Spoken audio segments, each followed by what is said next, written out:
Postal operator পদের সুযোগ সুবিধা আজকে আমরা দেখব, কেন আপনারা এই পোস্টে অ্যাপ্লিকেশন করবেন, এই পদে আরো কি কি সুযোগ সুবিধা থাকতে পারে সেই বিষয়গুলি আলোচনা করার চেষ্টা করব। দেখুন, এই পোস্টটিকে বাংলাদেশ ডাক বিভাগের যে পোস্ট অফিসগুলো রয়েছে, হেড অফিস বলেন, সাব অফিস বলেন বা ব্রাঞ্চ অফিস বলেন, যে অফিসগুলো রয়েছে সবগুলো অফিসের প্রাণকেন্দ্র বলা হয় এই পোস্টাল অপারেটরকে। কারণ এই পোস্টাল অপারেটর পদটির মাধ্যমে এই অফিসের প্রায় 95% কাজ কমপ্লিট হয়ে থাকে। সুতরাং এই পোস্টটি কিন্তু ডাক বিভাগের জন্য যেমন গুরুত্বপূর্ণ, প্রত্যেকটা ক্যান্ডিডেটের জন্যও তেমনই গুরুত্বপূর্ণ। কারণ এখানে এই পোস্টাল অপারেটর পদের ক্যান্ডিডেটদের বিভিন্ন ধরনের সুযোগ সুবিধা রয়েছে। তো এখানে এই পোস্টাল অপারেটর পদটি মূলত 15 গ্রেডের, যার বেসিক হচ্ছে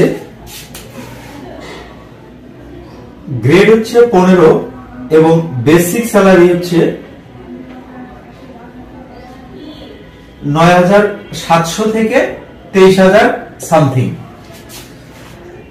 এখন এই বেসিক স্যালারিতে আপনি বেতন কত পাবেন, এখানে টোটাল বেতন পাবেন আপনি 18,০০০ সামথিং। এখানে কি কি সুবিধা আছে? এই বেসিক স্যালারি তো আপনার এটা স্যালারি থাকছেই, এর সঙ্গে আপনার বাড়ি ভাড়া থাকছে এবং এর সঙ্গে থাকছে চিকিৎসা ভাতা, এর সঙ্গে থাকছে শিক্ষা ভাতা যদি আপনার সন্তান থাকে সেক্ষেত্রে, এবং এর সঙ্গে আরো থাকছে যাতায়াত ভাতা, টিফিন ভাতা। এই বিষয়গুলো সব মিলে যদি আপনি যোগ করেন তাহলে আপনি 18,০০০ সামথিং পাবেন এবং বিভিন্ন ঈদ বোনাস থাকছে এবং বৈশাখী ভাতা থাকছে আপনার বেসিকের 20%। এই সুযোগ সুবিধাগুলো এখানে রয়েছে স্যালারির ক্ষেত্রে। এছাড়াও আপনি অতিরিক্ত যদি ডিউটি করেন সেক্ষেত্রে আলাদা ইডিএ যেটাকে বলা হয় আমাদের এক্সট্রা ডেইলি অ্যালাউন্স, যেটা এটা কিছু কিছু পোস্ট অফিসে আছে, কিছু কিছু পোস্ট অফিসে নাই। তবে সিংহভাগ পোস্ট অফিসে কিন্তু এই সিস্টেমটা নাই, অর্থাৎ অতিরিক্ত কাজের যে সিস্টেমটা রয়েছে। এখন এই পদের আরেকটা সুবিধা হচ্ছে আপনারা যারা চট্টগ্রাম এবং সিলেটে রয়েছেন, সিলেট বিভাগের ক্যান্ডিডেট রয়েছেন, আপনারা কিন্তু চট্টগ্রামে গিয়ে পরীক্ষা দিতে পারছেন, অর্থাৎ আপনাদের কিন্তু ঢাকায় এসে পরীক্ষা দিতে হচ্ছে না। অসুবিধাটা হচ্ছে যারা ঢাকায় থাকেন তাদের চিটাগং গিয়ে পরীক্ষা দিতে হচ্ছে। আপনারা এই পদের পরীক্ষা যেহেতু নিজের এলাকাতেই দিচ্ছেন, পোস্টিং অবশ্যই নিজের এলাকাতেই হওয়ার সম্ভাবনা রয়েছে এবং এই পদটি বাংলাদেশের যতগুলো পোস্ট অফিস রয়েছে ইডিএ পোস্ট অফিস ব্যতীত সবগুলো পোস্ট অফিস, ডাকঘর বা A grade post office, B grade post office, সবগুলো পোস্ট অফিসেই রয়েছে। যেমন আপনার বাসা যদি চিটাগং সদরে হয় তাহলে চিটাগং জিপিওতে আপনি চাকরি করতে পারেন, এবং আপনার বাসা যদি বান্দরবনে হয় বান্দরবন হেড অফিসে আপনি চাকরি করতে পারেন, বা বান্দরবনের আওতায় যে উপজেলা পোস্ট অফিসগুলো রয়েছে এই পোস্ট অফিসগুলোতেও আপনি চাকরি করতে পারেন। অর্থাৎ আপনি নিজের গ্রাম থেকেও কিন্তু চাকরি করার সুযোগ রয়েছে এখানে। এখন কথা হচ্ছে এই পদের পরীক্ষা পদ্ধতি। এই পদের পরীক্ষা পদ্ধতি হচ্ছে এমসিকিউ। এখানে সবচেয়ে বড় সুযোগ সুবিধা হচ্ছে আপনি রিটার্নের জন্য যে রকম প্রিপারেশন নেবেন এমসিকিউর জন্য তার চেয়ে কম প্রিপারেশন নিলেও কিন্তু হয়ে যায়, কারণ এখানে অপশন থাকে। এটা হচ্ছে এই পদের পরীক্ষার ক্ষেত্রে বড় সুযোগ সুবিধা। এবং এখানে কোনো নেগেটিভ মার্কিং নাই, অর্থাৎ আপনি কোনো প্রশ্ন যদি ভুল দেখান তাতে কোনো প্রবলেম নেই, অর্থাৎ আপনার ভুল এমসিকিউ এর জন্য কোনো নম্বর কাটা হবে না। এরপরে আপনার এই পদের মূলত কাজ কি? দেখুন, এই পোস্টাল অপারেটর পদটি যদি আপনি নামটা শুনেন তাহলে বুঝতে পারবেন যে আসলে এখানে অপারেটর শব্দটি রয়েছে, মানে সকল অপারেশনাল মূলক কাজ করতে হয় এখানে। যেমন আমাদের পোস্ট অফিসে আসলে আর্টিকেল বা চিঠি নিয়ে কাজ করা হয়। এই চিঠিগুলো যখন কোনো গ্রাহক নিয়ে আসে সেগুলো আপনাকে রিসিভ করতে হবে এবং ওনাকে কিছু সাজেস্ট করতে হবে কিভাবে কাজ করতে হয় এই বিষয়গুলো। মানি অর্ডার করা, ওয়েস্টার্ন মানি অর্ডার করা, অফিস ম্যানেজমেন্ট করা অর্থাৎ ব্যবস্থাপনা করণিক যাকে বলে।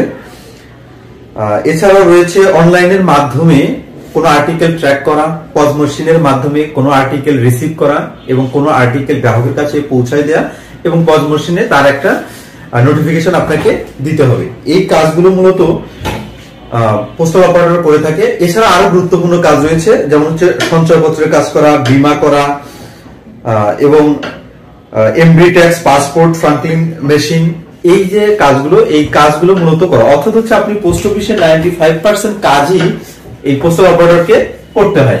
এখন কথা হচ্ছে এই পরীক্ষার প্রশ্ন কখন করা হয় বা কারা প্রশ্ন করে।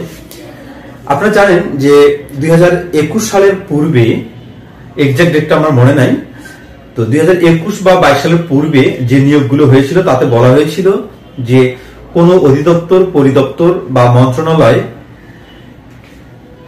এদের নিজের পরীক্ষা নিজেরা কখনো নিতে পারবে না। এদের পরীক্ষা নেবে তৃতীয় একটি পক্ষ। অর্থাৎ যেমন ঢাকা ইউনিভার্সিটি আইবিএ সেকশন রয়েছে, ঢাকা ইউনিভার্সিটি সোশ্যাল সায়েন্স যে সেকশনটা রয়েছে, এবং বিভিন্ন প্রাইভেট ইউনিভার্সিটি রয়েছে এবং ডুয়েট রয়েছে। বাংলাদেশ ডাক বিভাগের প্রিভিয়াস যে কোশ্চেনগুলো, এই কোশ্চেনগুলো করা হয়েছিল ডুয়েট থেকে, অর্থাৎ ডুয়েটকে দায়িত্ব দেওয়া হয়েছিল প্রিভিয়াস ইয়ারের কোশ্চেনগুলো করার জন্য। বাট বর্তমান সময়ে 2021 বা 22 সালের এর পরে একটি প্রজ্ঞাপন দেওয়া হয়। এই প্রজ্ঞাপনে বলা হয় মন্ত্রণালয় বা অধিদপ্তরের আওতায় যে সকল পরিদপ্তর, অধিদপ্তর রয়েছে তাদের পরীক্ষা নিজ নিজ প্রতিষ্ঠানকে নিতে হবে, অর্থাৎ তৃতীয় কোনো প্রতিষ্ঠান নিতে পারবে না। তারপর থেকেই, অর্থাৎ 2024 সাল বা 23 সাল থেকেই বাংলাদেশ ডাক বিভাগের এই নিয়োগ পরীক্ষাগুলো নেওয়া হয় বাংলাদেশ ডাক বিভাগের আওতায়, যারা এই নিয়োগ কমিটির মধ্যে থাকে। নিয়োগ কমিটিতে প্রায় 5 থেকে 6 জন লোক থাকে, অধিদপ্তরের লোক থাকে, সচিবালয়ের লোক থাকে, মন্ত্রণালয়ের লোক থাকে, জনপ্রশাসন মন্ত্রণালয়ের লোক থাকে। এই টোটাল 5 থেকে 6 জন লোক নিয়ে মূলত কমিটি গঠন করা হয়। এই কমিটির লোকজনই পরীক্ষার পূর্ব রাত্রে প্রশ্নটি করে থাকে এবং পরীক্ষার পরের দিন, অর্থাৎ প্রিন্ট দেওয়ার পরই আপনারা পরীক্ষায় অংশগ্রহণ করেন। অর্থাৎ আপনি গরম প্রশ্ন নিয়ে পরীক্ষা দিচ্ছেন। এখন আমরা দেখবো এই পদের চাকরির ভবিষ্যৎ কি, অর্থাৎ এই পদে চাকরি করে আপনি আর কি কি সুবিধা পেতে পারেন। এর মধ্যে যতগুলো আপনি সুবিধা পাবেন, সবচেয়ে গুরুত্বপূর্ণ হচ্ছে প্রমোশন সুবিধা। এই পদটিতে কিন্তু অনেক ক্যাটাগরিতে প্রমোশন রয়েছে। তো আমরা এই প্রমোশন সুবিধাটা দেখি। যদিও প্রমোশন সুবিধাটা থাকলেও বাস্তবিক পক্ষে এই পদ্ধতিটা স্লো। ধরুন আপনি এখানে পোস্টাল অপারেটর পদে জয়েন দিয়েছেন।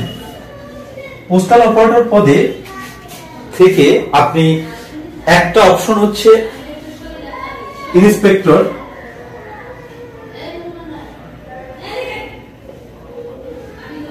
ইন্সপেক্টর পদে আপনি পোস্টাল অপারেটর থেকে প্রমোশন পেতে পারেন এবং এই ইন্সপেক্টর পদ এর গ্রেডটা হচ্ছে 12তম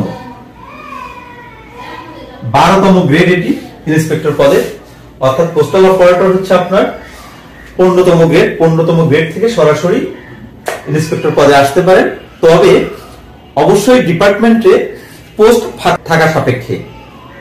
যদি পোস্ট ফাঁকা না থাকে তাহলে কিন্তু আপনি এই ইন্সপেক্টর পদে আসতে পারবেন না এবং ডিপার্টমেন্টও কখনো ডিপার্টমেন্টাল পরীক্ষার আয়োজন করবে না।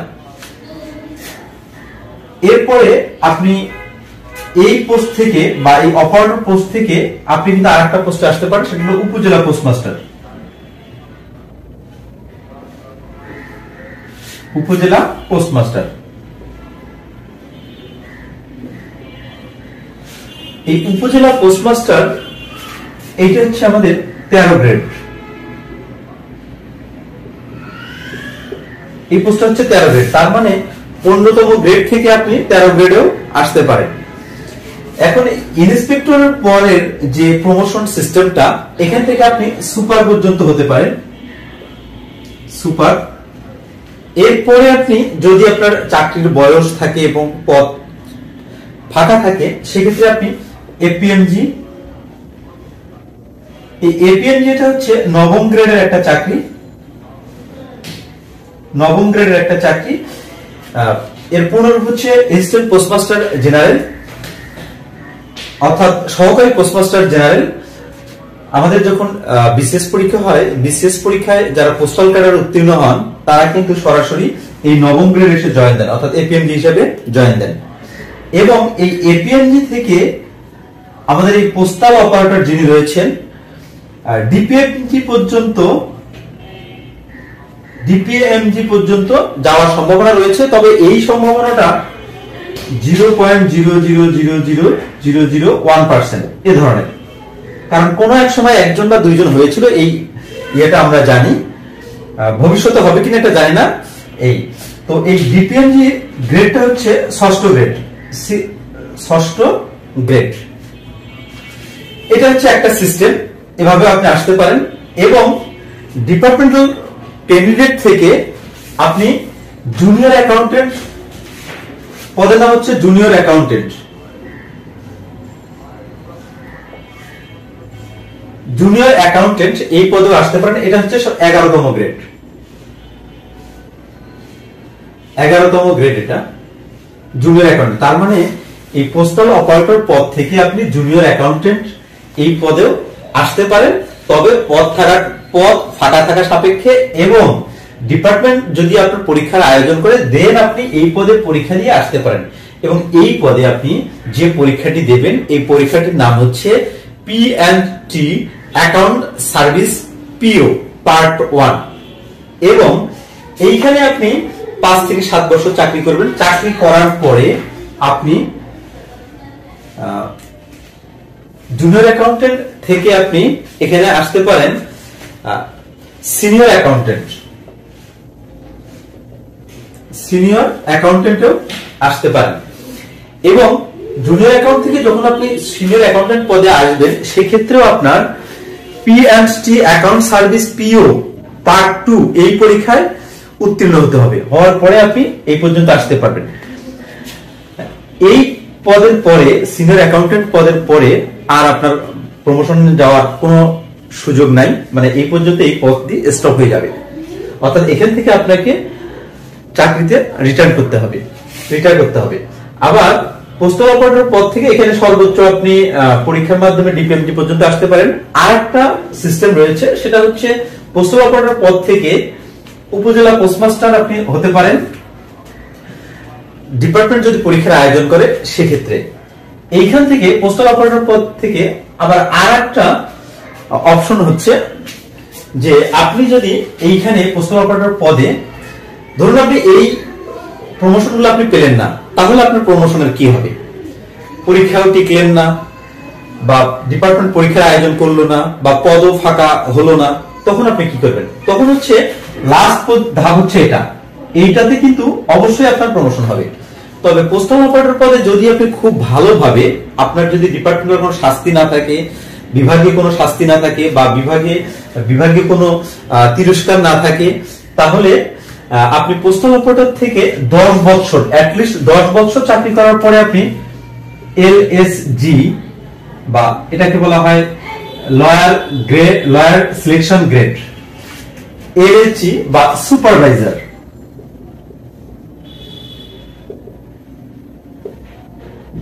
সুপারভাইজার পদে পদোন্নতি পেতে পারেন। এখানে কোনো পরীক্ষা লাগে না, জাস্ট মৌখিক ভাইভা দেওয়া হয়।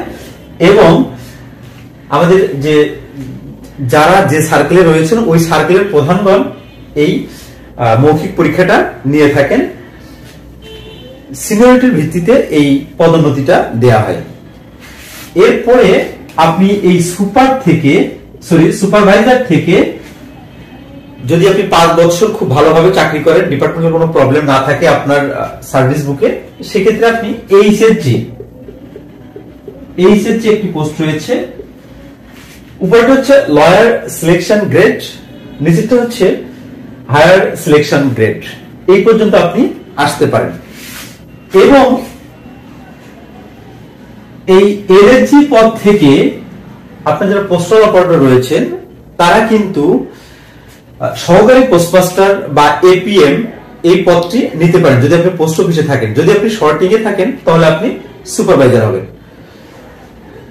আর যখন আপনি এইচএসজি হবেন এলএসজি থেকে, তাহলে কিন্তু আপনি ডিপিএম হতে পারেন বা পোস্টমাস্টার হতে পারেন। অর্থাৎ বি গ্রেডের যে পোস্ট অফিস গুলো রয়েছে এই পোস্ট অফিস গুলো পোস্টমাস্টার পর্যন্ত হতে পারেন। যেমন গাইবান্ধা প্রধান ডাকঘর, এটা হচ্ছে বি গ্রেডের ডাকঘর। এবং আপনার নওগাঁ প্রধান ডাকঘর রয়েছে, তারপরে কুড়িগ্রাম প্রধান ডাকঘর রয়েছে, তারপর এই ধরনের যে ডাকঘরগুলো রয়েছে অর্থাৎ বি গ্রেডের যে ডাকঘরগুলো রয়েছে এই ডাকঘরের আপনি পোস্টমাস্টার পর্যন্ত হতে পারেন এইচএসজি পাওয়ার পরে। এখন এই যে আমরা যদি উপজেলা পোস্টমাস্টারে আসি, আচ্ছা এটা শেষ করে নেই। এইচএসসি পর্যন্ত আসলে এ পর্যন্ত মোটামুটি আপনার চাকরি শেষ হওয়ার সম্ভাবনা খুবই বেশি, এবং যদি খুব বেশি হয় তাহলে এর উপরে এইচএসসির উপরে অর্থাৎ এইচএসসি থেকে আপনি সুপার পর্যন্ত যেতে পারেন, সুপার পর্যন্ত যেতে পারেন। এই সুপার পোস্টটি কিন্তু ইন্সপেক্টরের কত উপরের ধাপ, সুপার পোস্টটি ইন্সপেক্টরের উপরের ধাপ। তার মানে দেখুন আপনি এই ক্যাটাগরিতে যদি আসেন আপনার কিন্তু ইন্সপেক্টর দিতে হচ্ছে, তারপরে সুপার আসতে হচ্ছে। বাট যদি আপনি এই সিস্টেমে আসেন, অফিসিয়াল সিস্টেমে, তাহলে কিন্তু কোনো কারণে আপনি এইচএসসি থেকে সুপার পোস্ট পর্যন্ত পেতে পারেন। এরপর আমরা যদি উপজেলা পোস্টমাস্টার, যদি আপনি উপজেলা পোস্টমাস্টার হন, এইখান থেকে আপনি প্রমোশনের মাধ্যমে এলএসজি নেবেন, এরপর আপনি এইচএসজি নেবেন, নিয়ে আবার পোস্ট অফিসের যে পদগুলো রয়েছে এই পদগুলোতে আপনি চাকরি করতে পারেন এই প্রমোশনের মাধ্যমে। এইটা ছিল মূলত এই পোস্টাল অপারেটরের ভবিষ্যৎ, অর্থাৎ আপনি পোস্টাল অপারেটরে জয়েন দিলে প্রমোশনের মাধ্যমে কোন কোন সুযোগ সুবিধাগুলো পেতে পারেন সে বিষয়টি।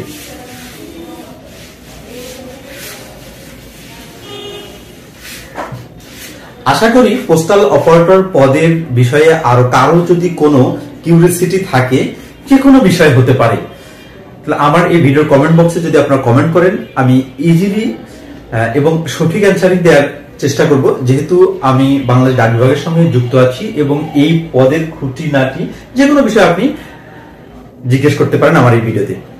আপনাদের সকলের সুস্বাস্থ্য কামনা করে আজকের মতো এখানে শেষ করছি। আল্লাহ হাফেজ।